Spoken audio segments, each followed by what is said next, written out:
Market intermediaries. ये वो लोग या इंस्टीट्यूशन हैं जो बायर्स, सेलर्स, कंपनीज और स्टॉक एक्सचेंज के बीच का काम करते हैं, फैसिलिटेटर्स ऑफ द मार्केट। चलिए एक एक करके इनका शॉर्ट इंट्रो लेते हैं। पहला, क्रेडिट रेटिंग एजेंसीज जैसे क्रिसिल, इकरा और केयर। ये कंपनीज किसी भी कॉर्पोरेट या गवर्नमेंट की क्रेडिट वर्थिनेस का एनालिसिस करती है, यानी लोन देने लायक है या नहीं है। इनका रेटिंग इन्वेस्टर्स को बताता है कि रिस्क कितना है। दूसरा है bonds and debenture trustees, mostly banks. जब गवर्नमेंट बॉडीज या कंपनीज लोन लेने के लिए इंस्ट्रूमेंट्स इशू करती है तो ये ट्रस्टीज इंश्योर करते हैं कि इन्वेस्टर को इंटरेस्ट और रीपेमेंट टाइम पे मिले।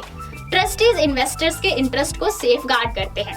तीसरा है डिपॉजिटरीज, एनएसडीएल और सीडीएसएल।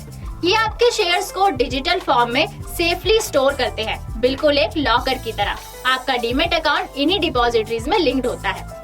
चौथा है डिपॉजिटरी पार्टिसिपेंट्स, बैंक्स और ब्रोकर्स। आप डायरेक्टली एनएसडीएल या सीडीएसएल के साथ काम नहीं करते, आपको डिपॉजिटरी पार्टिसिपेंट्स यानी डीपी के थ्रू अपना डीमेट अकाउंट खोलना पड़ता है।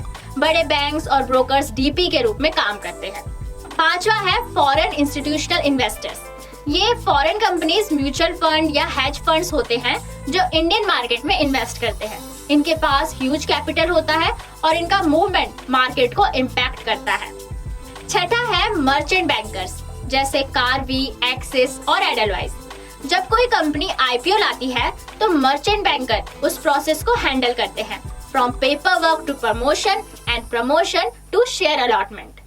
सातवां है असेट मैनेजमेंट कंपनी। ये companies mutual fund schemes operate करती है।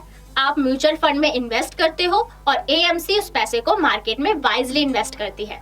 याद है मैंने पिछले वीडियो में जब म्यूचुअल फंड्स का जिक्र किया था तब कहा था कि फंड मैनेजर तो है ही आपकी इन्वेस्टमेंट को मैनेज करने के लिए, तो ये एएमसी उसी फंड मैनेजर को हमारे बिहाफ पे एम्प्लॉय करती है to manage various mutual funds.